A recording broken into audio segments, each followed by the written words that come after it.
So, good morning, friends. Today I'm going to start a brief analysis of Ode to a Nightingale by Keats. Before we start saying something about Keats, the things which we must remember is that the British Romantic poets of the 19th century they wrote poetry on poetry, all right, and these poets explored the act of writing itself, and their poetry is a reenactment of the eternal act of creation. This is what you have to remember always, because these poets are a special kind of poets, okay. And another important factor which you must remember is that when we talk about the romantic poets, there are two generations of poets. First is the first generation of poet, and second is the second generation of the poet.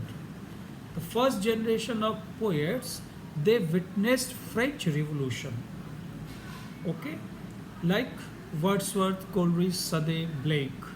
And the second generation of poets, they were born much after that historical incident. Keats, Byron, and Shelley. Their poems are actually poems on poetry, and as poetic criticism on nature of poetry, they talk about the act of creation and even interpretation.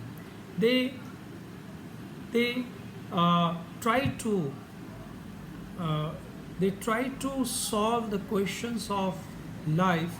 They try to observe the mysteries of life, all of them, and that their power of observation is very very strong. Yeah. They observe life closely, they observe nature closely, and most of them are called the poets of nature. You know it very well. In my previous lectures, I have explained these things. So let us come to Keats and his poem Ode to a Nightingale. See, Keats is a remarkable poet because of the phenomenal development he showed in a very, very short span of life. He just uh, uh, got 5 years to write poetry, and you know he lived only he died at the age of 26, okay. And if you go through his biography, you will find that Keats was suffering from tuberculosis because he served his brother who was suffering from tuberculosis. In fact, uh, his mother and two brothers died of tuberculosis. So Keats had this urgency, a sense of urgency to write, no, quickly, because he knew that he was also infected. He, no, so this urgency and this passion to write, the intensity to write poetry, that is something which sets him apart from other romantic poets. He constantly develops new styles, and he improves upon the earlier ones. And a uh, very significant uh, lines by Carlos Baker, which I would like to read here. Carlos Baker points out that few English poets after Shakespeare have practiced have practiced their profession with such intensity as Keats. This is very very important statement. Okay. Later on, you know, uh, Keats also uh, WB T.S. Eliot also makes very important comments upon Keats. And in these 5 years of his creation of poetry, the year 1819 was the most important year, very important. In this 1819, his best poems, no, which are his best poems? His odes, six odes. They are very, very important, and T.S. Eliot makes a very, very important comment that these odes were enough for Keats' poetic reputation. All right. He also wrote On Looking Chapman's Homer, no? Endymion. There are other poems also, longer ones. Hyperion is also there. But these six odes are signature poems, you can say. All right. And these odes are famous. uh, just write down the names of these odes. Ode on a Grecian urn, Ode on Indolence, Ode on Melancholy, Ode to a Nightingale, Ode to Psyche, and to Autumn. Now, these are six odes, and these six odes stand apart from his contemporaries because the feeling of the poet is expressed extremely profoundly, uh, and he has also shown the complexities of life there. Okay, so actually, these odes are his response to life. Yeah. Such response to life we also find in him, in his letters, which are very important. So, what is important here is that he is a great observer, and it's better to observe on things rather than to pass comments.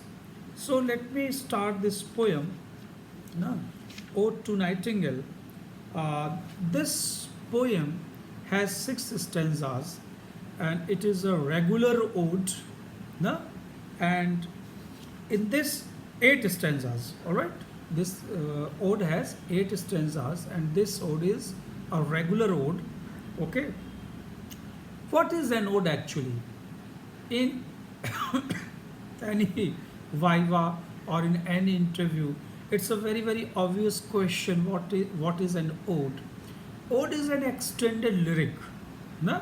Where there is invocation of something external, all right? But it is a personal invocation. So, personal and impersonal are one actually, okay? And lyricism is its, you can say, defining character, okay? It should be lyrical. So, in this ode to Nightingale, Keats is invoking a bird, nightingale, and uh, there is a very beautiful story behind this ode to Nightingale. Na? How this uh, poem took shape. Uh, he was sitting. Uh, uh, see, Keats was living in with his friend Charles Brown's house in Hampstead, okay, with Fanny Brown, and Brown has given an account of this poem, how this poem came into existence. Listen it carefully. If you can record it, record. Otherwise, I am also recording it. I am making a video and I will share it to the college e-content site. In the spring of 1819, a nightingale had built her nest in my house. This is what Brown is saying. Keats felt a continual and tranquil joy in her song, and one morning he took a chair from the breakfast table to the grass plot under the plum tree, where he sat for 2 or 3 hours. When he came into the house, I perceived he had some scraps of paper in his hand, and these he was quietly thrusting behind the books. On inquiry, I found these scraps, 4 or 5 in number, contained his poetic feeling on a song of the nightingale. So, he wrote this poem on scraps actually. The writing was not well legible, and it was difficult to arrange the stanza on so many scraps. Okay? Written on scraps, this is very important. With his assistance, I succeeded. And this was his Ode to a Nightingale, a poem which has been the delight of everyone.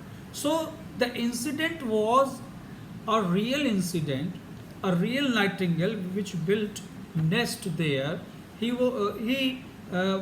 Keats was mesmerized by its song, her song, the song of the nightingale, and the poet, after observing a few days, he was so engrossed in that song that he wrote a poem which is not less than a song.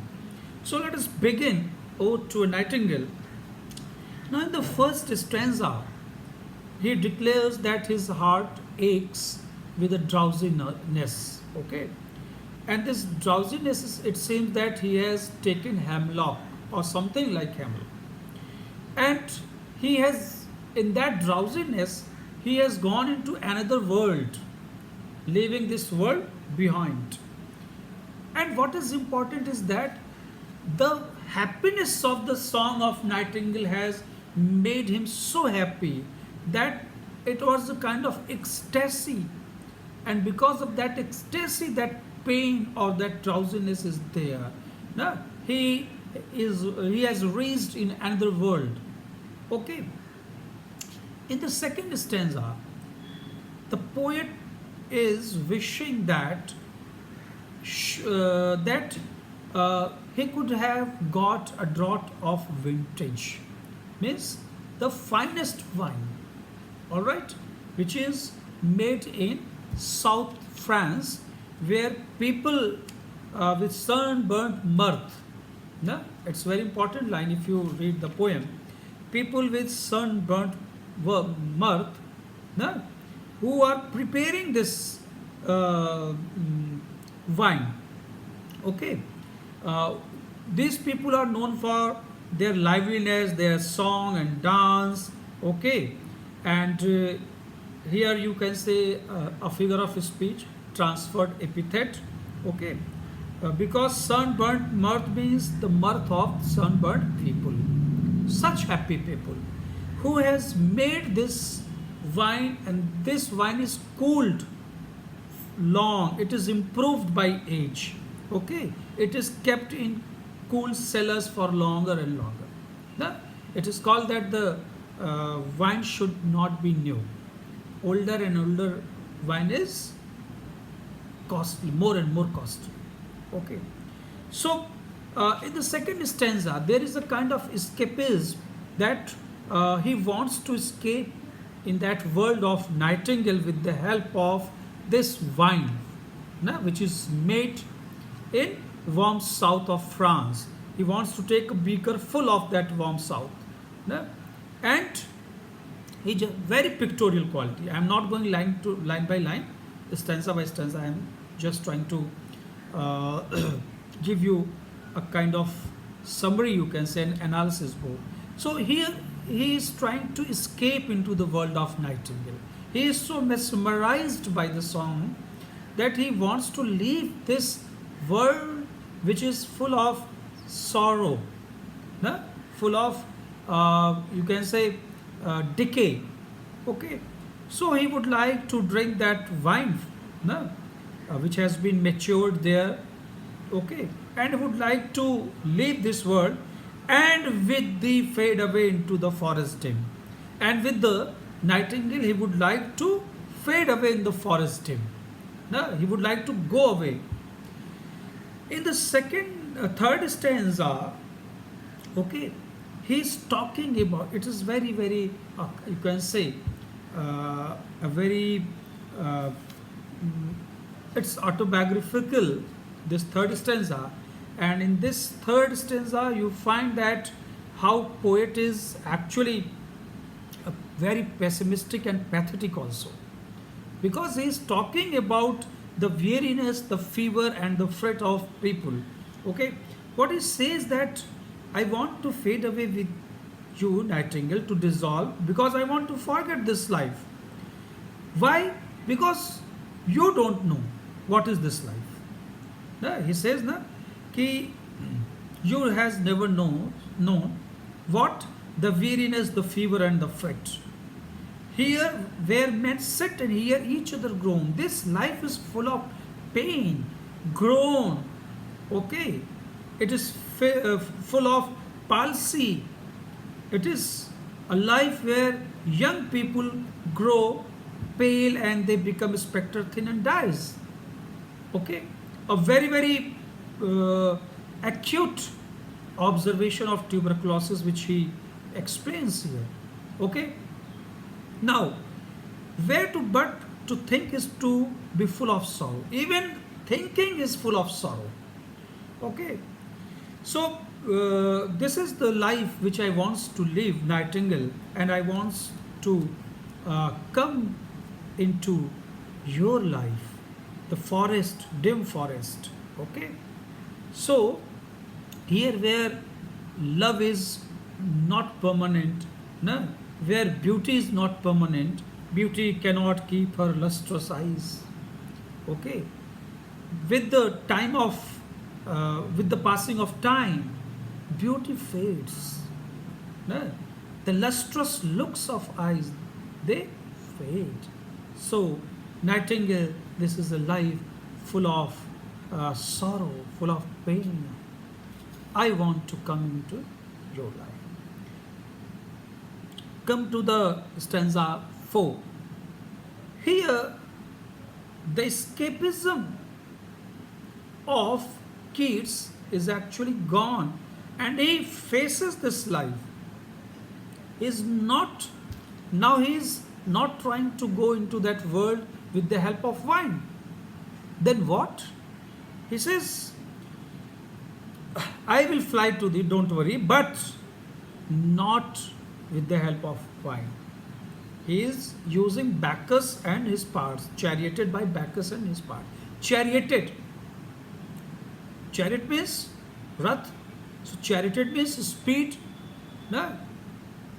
Now, when one takes wines, his imagination is so wild. He is not able to control his thinking. No? Uncontrollable. So Bacchus and his parts. Bacchus is the god of wine and part is means leopards. It is a mythical account of Bacchus. How leopards are. It is not through the horses that his chariot is pulled. It is through the parts, leopards, that his chariot is pulled. They are wild. It's symbolic because after taking wine, no, one becomes wild, uncontrolled. Okay, horses are always controlled. You just give an indication and it will move, but not leopards. Okay, so what is the thing? How he will go into that world? How he will fly with that nightingale into the forest dim? He will fly with on the wings of poesy. Okay, wings of poesy means it's the wings of my imagination. I will come to you. I'll forget this word because I will keep concentrating on your song and I will imagine how you are moving into that forest. Okay, so he's again says that actually tender is the night and happily the queen moon is on her throne. There is some obstacle in your way, in your path. Okay, why? It's somewhat queen moon means it's late evening. Okay, and it's a beautiful imagination how queen moon is on her throne clustered around by all her starry face. No? So though there is moon, there is moonlight actually, yet there is no light under the forest. Okay, yet what I can find, the breezes which are blown, I can smell the odor of different flowers, different vegetations. Okay, wondrous gloom through wondrous glooms and winding mosey ways. He says that though there is dim forest, okay, there is no light, yet through the help of that smell, I will come to thee. मैं आऊंगा तुम्हारे पास. And again, his sensuality, sensuousness, how he is enjoying each and every sense. Okay, either it is touch or smell or sight, everything. In the fifth stanza, what is saying that I cannot see what flowers are at my feet. See, here poet is actually uh, exploring nature. He's not just explaining, he's exploring nature. And exploration not through eyes, but through smell. This is his sensuality, sensuousness. So in this fifth stanza, what we find that poet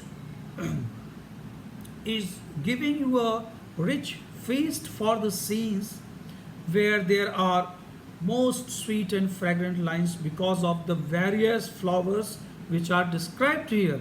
Okay, and this stanza again appeals to the senses of sight, smell, and touch. That is why this stanza is important. Otherwise, there is not nothing extraordinary here. Just that feast for the senses, what I called you. Okay. So in this stanza, he talks about violets, thicket, grass, fruit tree, wild, eglantine, hawthorn, okay, now several uh, flowers. The musk grows full of dewy wine, dews, na, uski wo. When that dew remains with the flower in the flower throughout the night, it is like wine. And the murmurous sound of flies on summer eves. Okay. So such is the description of powerful description of Keats, which he is giving here. Okay. And here how he is becoming one with nature. Nature means not only just nightingale, nature here is vegetation also. The smell, the taste, everything of nature. In the sixth stanza, again he is talking, no, in an equal tone, and he is showing his status of mind. Darkling I listen, and for many a time I have been half in love with easeful death. This is very very important line. Half in love with easeful death. Now he says, darkling, in the dark, I listen. What he listen? The poet, what he is listening? Listening nightingale.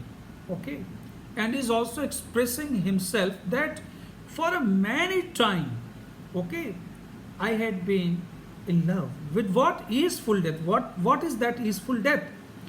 Death that would soothe the poet. Death that would end the poet's troubles. He was very conscious of death. He knew that he would die soon. That is very important for us to feel that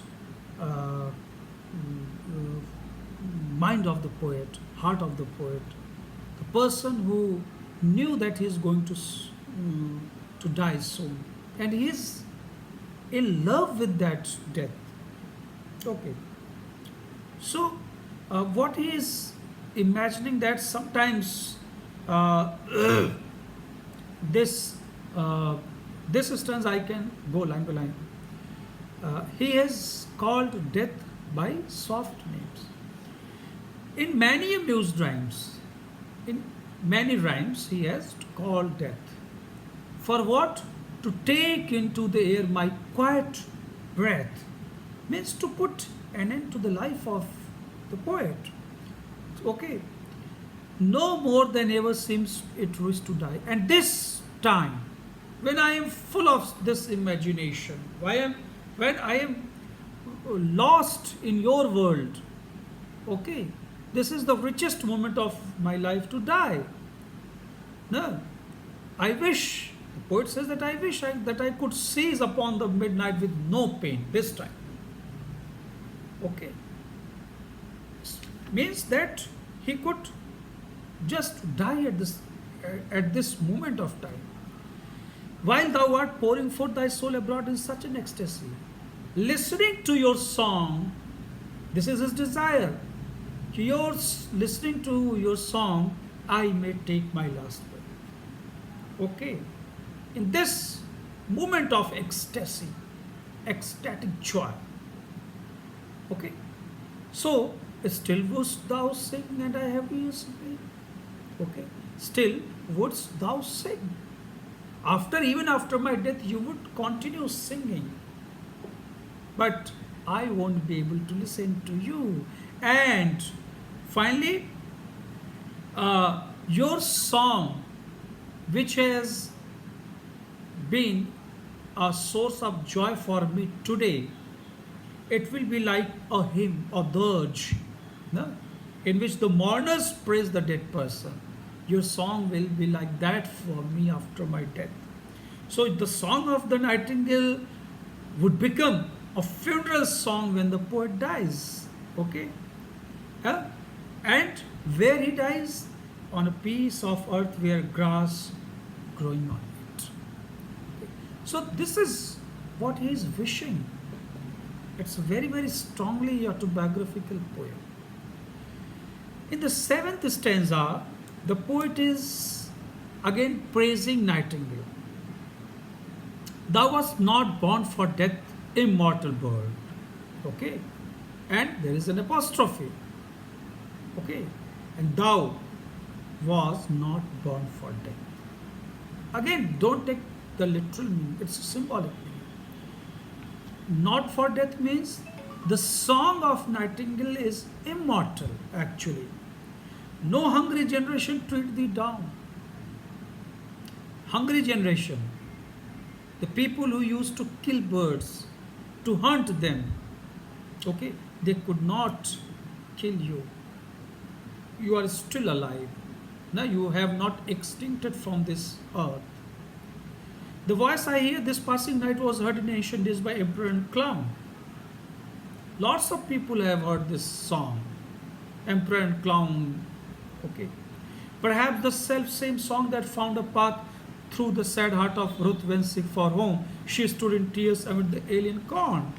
The same that oft hath charmed magic seasment opening on the foam of perilous sea, the fair land forlorn. What he is saying actually is that human beings and nations try to destroy one another, no, as if they were hungry for one another's blood. But the nightingale is quite safe, and there are no wars of destruction among nightingales actually. It is not a victim of the foolish love of conquest, okay, of which men are the victims. And the song with which you are singing today, this is what he is saying, no, is the same which must have been heard centuries ago by these rich people who are always involved in bloodshed. Okay, so here actually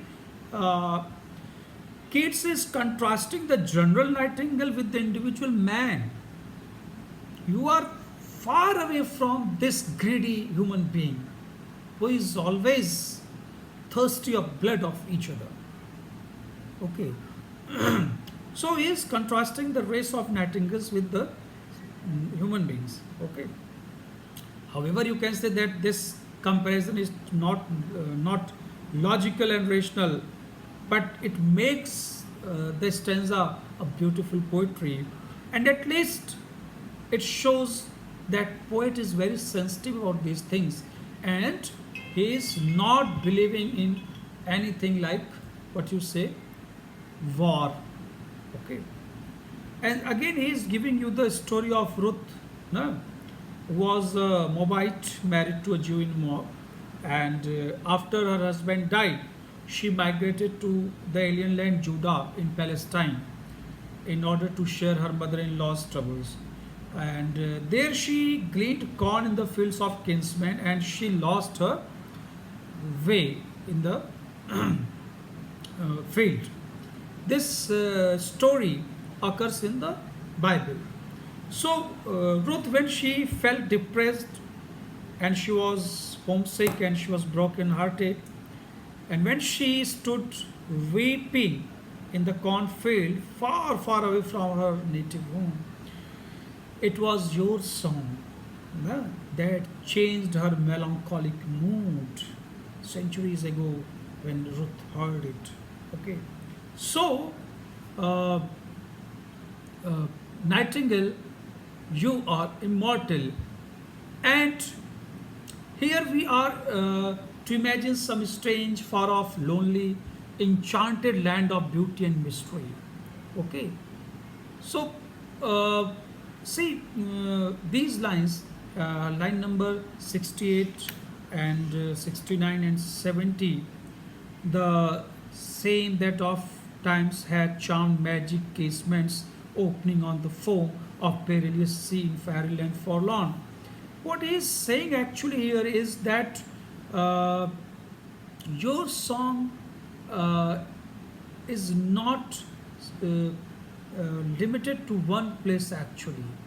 No, this land which has palaces, castles, no, shores, stormy and dungeon, ocean. Okay, everywhere, no, your song has uh, been immortal. So uh, here, poet is again very accurate. There is an accurate observation of each and everything, and you can feel the quality of Keats' uh, lyricism and his sensuousness. So then is the most important and the last stanza. Forlorn, the very word is like a bell. Which kind of bell? Which bell is very important in Christianity? The bell of church.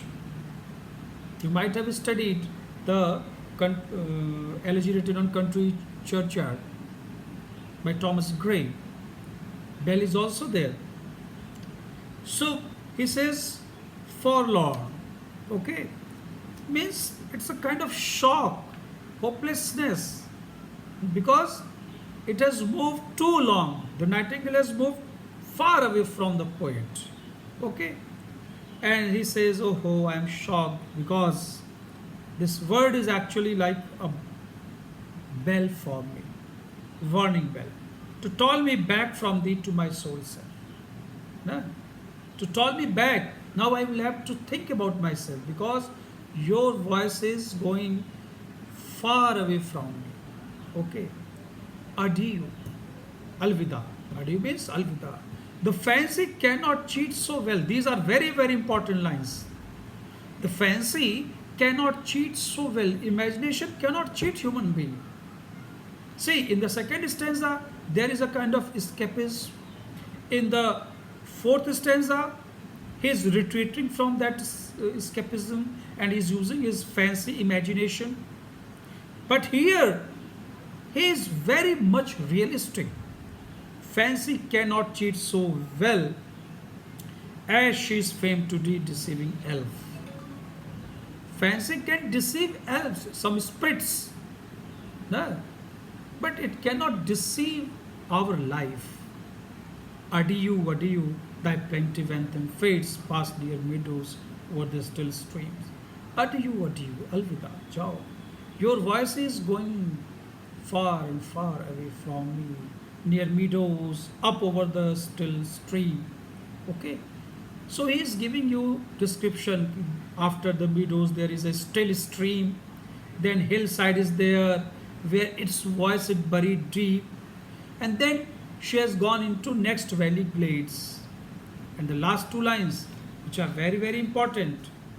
What are these last two lines? Have you text with you? The last two lines. Was it a vision or a waking dream? Fled is that music? Do I awake or sleep?